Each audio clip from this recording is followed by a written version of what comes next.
मोनायावसो आदार नागिरनानै जायो आङो। दा जियानो जा फैनानै मोजां मोनदों। सार बिथांमोना गोबां मोजां मोजां बाथ्रा बुंलांबाय। माबा मोनसे गोदानै बुंबावनांगौ होननानै आं सानाखै। दा जियानो जा रायजो नोंथांमोन, बैसागो बोथोर, बैसागोआ थांहां थांहां जोबथारनोसै। दा बेयाव थानाय आइजोफ्रा दाख्लि बावै 1 तारिखआव साबैसेया गावबा गावनि हौवाखौ खुलुमनाय देनाय आखाइ थिखांनाय? माथो ओरैसो खोन्थिबाय सासे। दानिया दाख्लि बावै आङो क'क्राझाराव सोंदोंमोन, देनाय सोर सोर खुलुमखो होननानै। सासे बुरियाथ' बया रागा जोंगारगारबायलै, बाग मेन्देला खामसाव जाहरगारबाय। मा लेवरानो खुलुमनोनो जों लायजोब्बाय। बाथ्रायाथ' नंगौबो। खायसे खायसे हौवाफोर दंना, सानसे माने जौ लोंनानै फैयो, ना हिनजावनो थाखा फैसा नांगौ, ना गरसे गरनै फैसा नांगौ। सानफ्रामबो जुदि जौ लोङै लोङै फैयोब्ला सोर फाग्लि हिनजावालाय खुलुमदों? दा बेखायनो हौवाफ्राबो एसे बुजिनांगौ। खुलुमजानांगौबा हौवाफ्राबो माबायदि जानांगोन?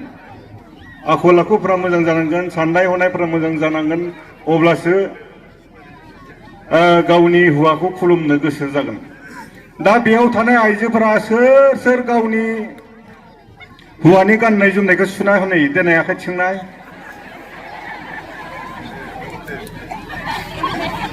बारा गैया। जाय हिनजावफोरा गावबा गावनि हौवानि गाननाय जोमनायखौ सुना होआ, बिसा एसे बेलेग थान्दा दंबावो। सोरबा सासे मोनबावगोन नामा खखाबाव दारि गोनां, साफा थाखा गोनां, बेफोरखौ गोसो जाबाय थायो। दा दिनै सरकारा हिनजावफोरनो जोबोद सुबिदा होदों। गेसबाबो हिनजावफोरनि, अरुनदय हिनजावफोरनि, रेशन कार्डआबो हिनजावफोरनि, न'आबो हिनजावफोरनि, स्कुटिबाबो हिनजावफोरनि, गासिबो हिनजावफोरनि। दा हौवाफोरा न' नेनानै था। दा बिदिनो हिनजावफोरा बे रेशन कार्डनि, गेसनि आखाइ हैनो थांनाय, फट' स्टेट होनो थांनाय, थांनायावनो साफा हौवा लोगो मोननानै, खखाबाव दारि गोनां हौवा लोगो मोननानै गावबा गावनि हौवाखौ बावलांनो हमदों। दा जोंहा दिनै बर'फोरा हिनजावफोरखौ माइनाव होननानै सानना लायो। दा दिनै जोंनि बर' हिनजावफ्रा साबैसे माइनाव जानानै दंबावो? दा बेखायनो आं खावलायगोन, दिनै बैसागो फांसन खुंनायनि, बैसागो खुंनायनि गोबां जाहोन दङ। दिनै सारमोना बुंलांबाय। दिनै जों जुदि गावनि हौवाखौनो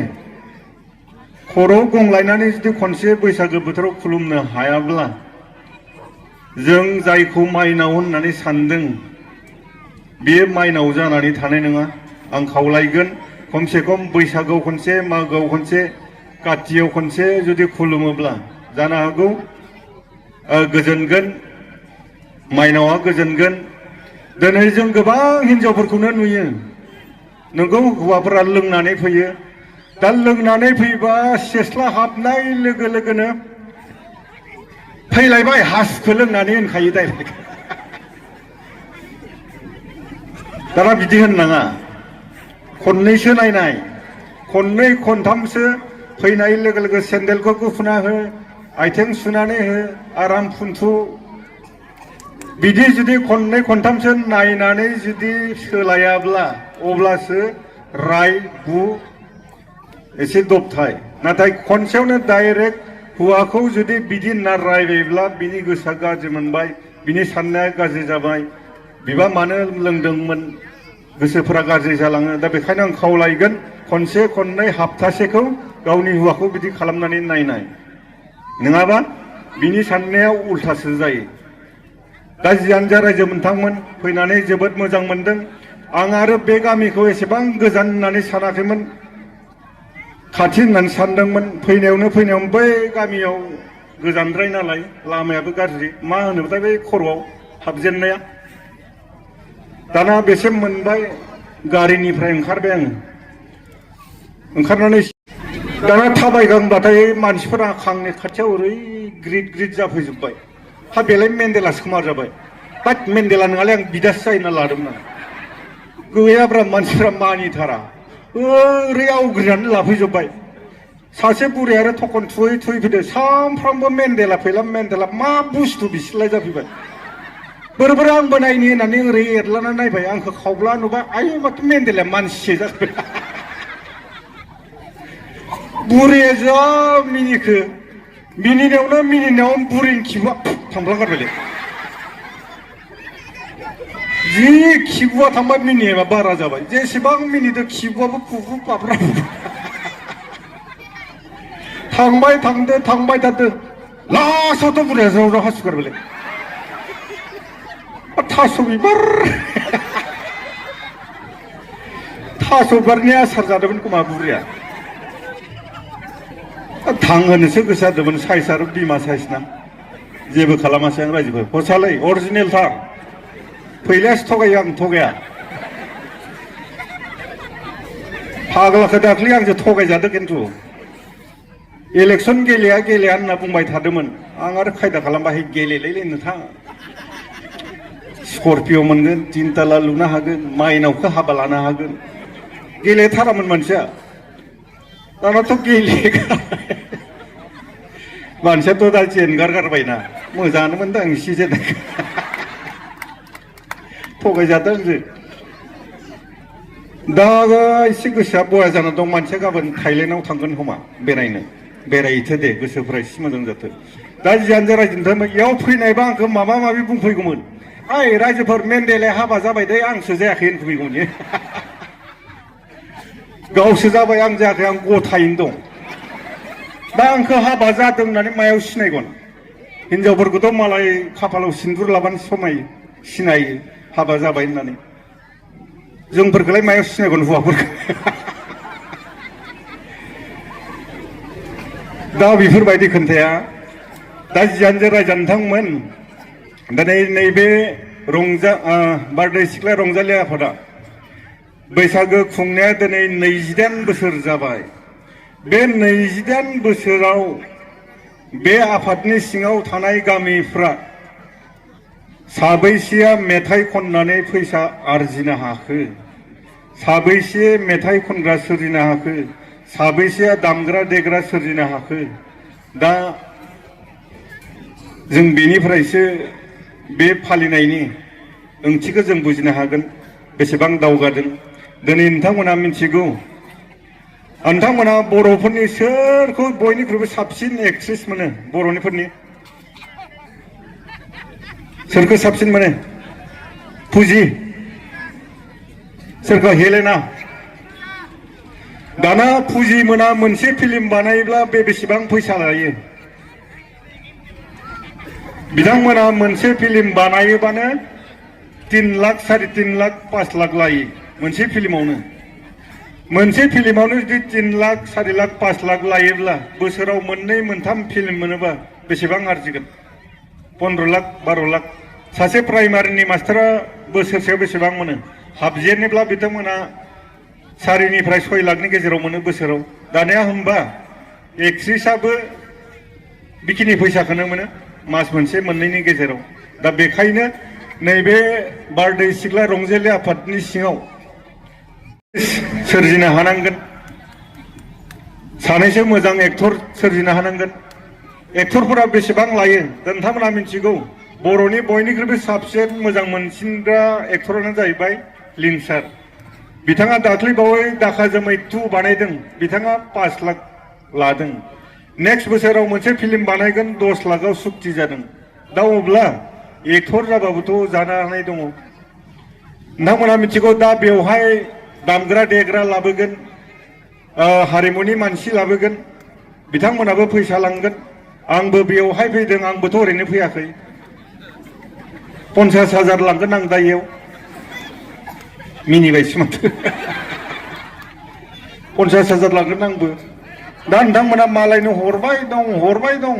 दं मालायनिफ्राय आरजिनानै लाबोग्रा बेफोरबायदि मानसि नोंथांमोना सोरजिनो हानांगोन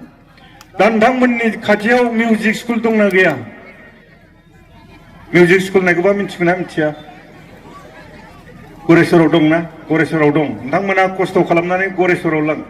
जोंनियाव मिउजिक स्कुल दं आर्ट स्कुल दं मिउजिक स्कुलावनो दामनाय देनाय मोसानाय मेथाइ खननाय सिफुं दामनाय गासिबो सोलियो दा बेवहाय रबिबाराव ओरैबायदि मोजां नुयो जोंनि सिमलाखौ देलाय देलाय देलाय मोसानाया मोसानायनि इउनिफर्म दामनाया दामनायनि इउनिफर्म दाना बे बाथ्राखौ आं मानो बुंदों जाय खुदियाया मेथाइ खनो बि माब्लाबाबो ड्राग्स जाया दिनै बेवहाय मोननै ग्रुप मोसाग्रा फैदों बिथांमोना दामग्राफ्रा माब्लाबाबो ड्राग्स जाया मोसाग्राफ्रा माब्लाबाबो ड्राग्स जाया ड्राग्स जाबाय माने मोसानो रोंला ड्राग्स जाबाय माने दामनो रोंला बेखायनो गावनि खुदियाखौ ड्राग्स जानायनिफ्राय नैबे हारिमुवा बासिनानै लाखियो दा बेखायनो नोंथांमोना आं खावलायगोन गावनि खुदियाखौ खस्थ' खालामनानैबाबो मिउजिक स्कुलाव है दाना मिउजिक स्कुलाव हैनायनि लाबा मोनसे दं जायफोरा हाई सेकेन्डारि पास जागोन बिथांमोना क'क्राझाराव फाइन आर्ट्स कलेज दं बेयाव मोसानायनि मेथाइ खननायनि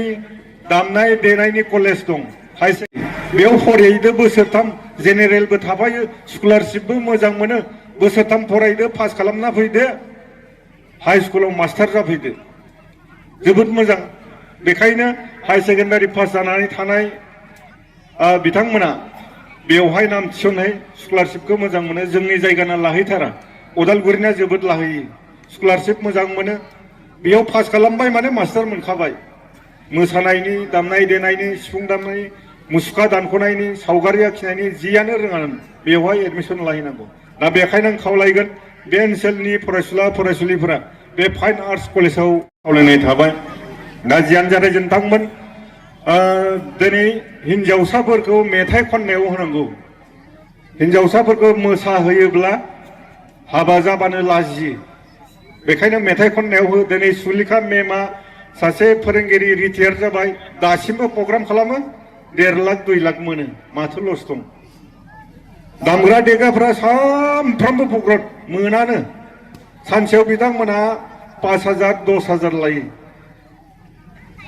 दानिया आथिखालाव सानफ्राम प्रग्राम बहाबा बैसागोनि बहाबा हाबानि सोरनिबा कासनि बेखायनो जों बेजेबो जानो हासै रायजो नोंथांमोन आं बेखायनो खावलायगोन नोंथांमोना गावबा गावनि खुदियाखौ बेवहाय हो ओमफ्राय दिनै बे फांसन खुंनायनि रंजालि फाथिनायनि जाहोनानो जाहैबाय नोंथांमोनखौ सोरजिनाय दामनाय देनाय मोसानाय सोरजिनाय हारिमुखौ लाखिनायजों लोगोसे दिनै बेयाव खन्थाइ आवरायनाय बादायनाय होदों मोसानाय बादायनाय होदों जों बे गामिनिफ्रायनो बादायनानै कलेज लेभेल कलेजनिफ्राय इउनिभार्सिटि लेभेल नेशनेल लेभेल जों बेयाव थांनो हानांगोन अब्लानो गावनि मुंखौ खामायनायजों लोगोसे गामिनि ओनसोलनि आरो बर' हारिनि नामखौ गोजौआव लांनाय जागोन दिनै गोबां सेंग्राफोरखौनो जों नुयो जाला लोंला जौ फेलाबायनाय दा मोनायाव दसेनि उनाव नुगोन बाइकजोंनो गोमफाव फैगोन बाइक साफ्रे फैगोन बथल खैखान नुगोन बेफोराव जों मोजां नाथाय जोंनो मा नांगौ जों मा खालामनांगोन जों बेनिफ्राय आनज्रायनानै थायो दा दिनै बेवहाय फांसन खालामनानै फैसा गारनायखौ नोंथांमोना नुनो हागौ गोबां फैसा जादों खरस जादों मा लाब जादों होनना साननो हागौ नाथाय गोबां लाब जादों लाबखौ नुवा दिनै सार बिथांमोननि फंसे फंनै बिबुंथियानो नोंथांमोननि गोसोखौ सोलायदों सोरबा सासे सोलायनो हानायानो बे फांसन खुंनायनि थांखि दा बेखायनो गोजोननाय मोनदों रायजो नोंथांमोन दा खोन्थाया जाहैबाय आंखौबा मानो लाबोदोंमोन लाब जादों मानो होननानै बुङोब्ला आलासिफोरनि बिबुंथिखौ नोंथांमोना खोनासंबाय नोंथांमोना दासिमबो आनज्रायलाङाखै जेरैहाय सार्कासाव मानसि बोनो थाखाय मा लायोमोन बावनाबो लायो बेनिफ्राय सैमाबो लायो बोरमाबो लायो मोख्राबो लायो दा दिनै आंबो बैसागो फांसननि मासे जुनार जियानो जा लाब जादों मोजां मोनदों आंबो गोजोनदों रायजो नोंथांमोन दिनै जों सोलायनांसिगौ जों सोलायनांसिगौ गोबां बाथ्रा दंमोन नाथाय समा बेफोरखौ थिना बैसागो बोथोर दा जियानो जा बैसागो बोथोर हिसाबै आंबो मेथाइ खनगोन मोसागोन मानो होननानै बुङोब्ला गोबां जायगायावनो मेथाइ खननानै सेन्देलनि प्राइज मोनबोनाय मानसि आंबो आं गोदो बेयाव खनसे फैदोंमोन बे समाव रावबो गैयामोनलै नोंसोरो दावदैबो जाथ'वाखैमोन बेयाव सासे मानसि दंमोनलै नांगोल जोंख्लाबनाय गैला खोमालै थैबाय खोमा माने बेयाव फैदोंमोन बिदि न'फोरा बिदि न'फा न'नै दंमोन ओमफ्राय नांगोल जोंख्लाबनाया आबादारिमोन सानसेखालि हाल होलांनो होननानै होलांबाय होलांबाथाय लामायाव गोजों बेसाद नुदों बियो मा बेसाद बिलाय होननानै खनना नायबाय गावखौ खावब्ला नुबाय मा बेसादाव गावखौ खावब्ला नुयो आयना इंराजफोरनि गलांनाय मोनदों इयो दाना नायबाय हाब माथो बिलाय आफासोलाय जाबाय गावनि महरखौ माब्लाबा नुफेराखैना आं नोंखौ दिनैसो लोगो मोनदों आफा होननानै जि गाबखो गाव जेसेबां गाबदों आयनाया बेसेबां गाबफादों आं नोंखौ न'आव लांना दोनहैगोन आफा होननानै न' सिङाव सोनानै दोनहैबाय दाना गोसो जाबानो नायो गाबो गोसो जाबानो नायो गाबो हिनजावाथ' नुखुमा गारबायना बे फाग्लायालाय माखौ नायना गाबबाय थायो बेलाय होनबाय नायहैबाय बेबो गावखौ खावब्ला नुबाय आयौ बिबोथ' गावनि महरखौ नुफेराखैना एसेबां साफा हिनजाव दोनखुमा फैदों बे फाग्लाया बेखौसो नायना गाबबाय र' नों फाग्ला होननानै बैयाव फाख्रि बिफां बिराद गिदिर फांसे दंमोन बेयाव बाबाजि थायोमोन दाना फैबाय लाना फैबाय बाबाजि आंनिया हौवाया सासे हिनजाव लाबोना दोनफैदों माबा मोनसे खालामनानै होखारहर जाहैबाय थ' आं थांनि जाबाय फैबाय लाबो हिनजावा जाबाय बाबाजिनो आयनाखौ होफैबाय बाबाजियाबोथ' आयना नुफेराखैना नायबाय खानाया लद्रा लद्रि जालायनो हाब माथो देन्जारलै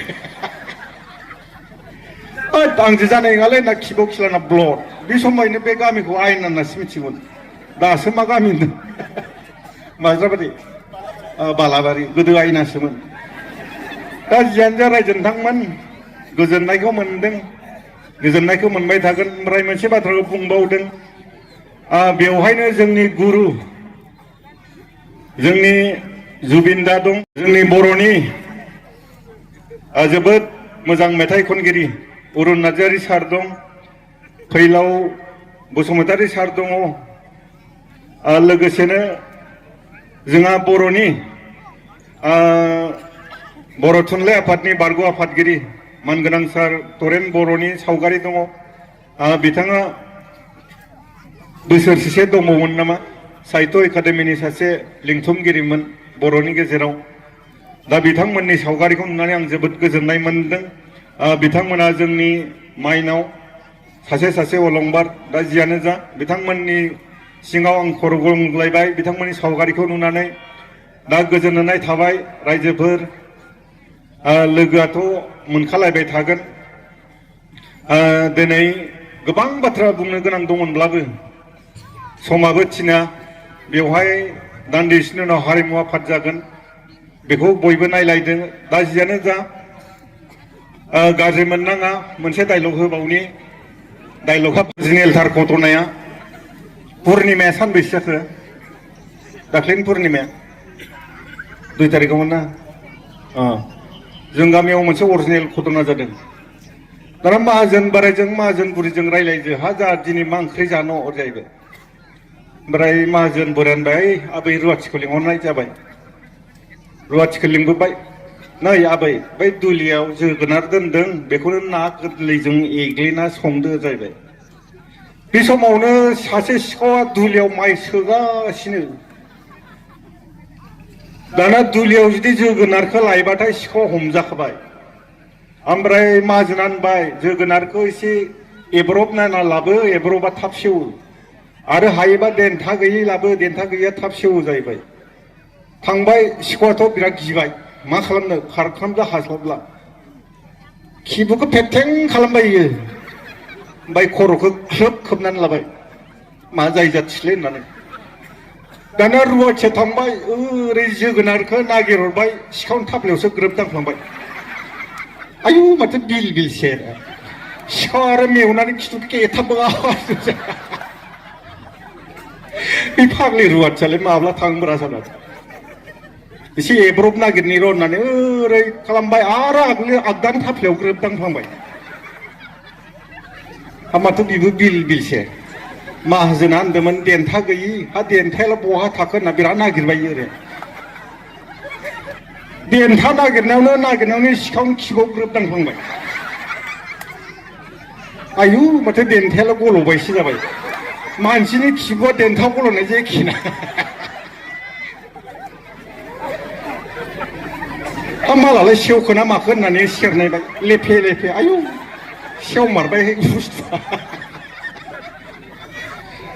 खनसे बोलो होनानै सोबाय थौर' हाबगारगारबायलै आयु थल्ल' बख'ना मोनामसोबाय गेसाव जाजानाय नंलाहाय हसालाय अरिजिनेलथार आं थगाय फैलासो थगायो माब्लाबो थगाया बिहानजो रायजोनदांमोन बैसागो बोथोर दामग्रा देग्राफोरखौ खावलायगोन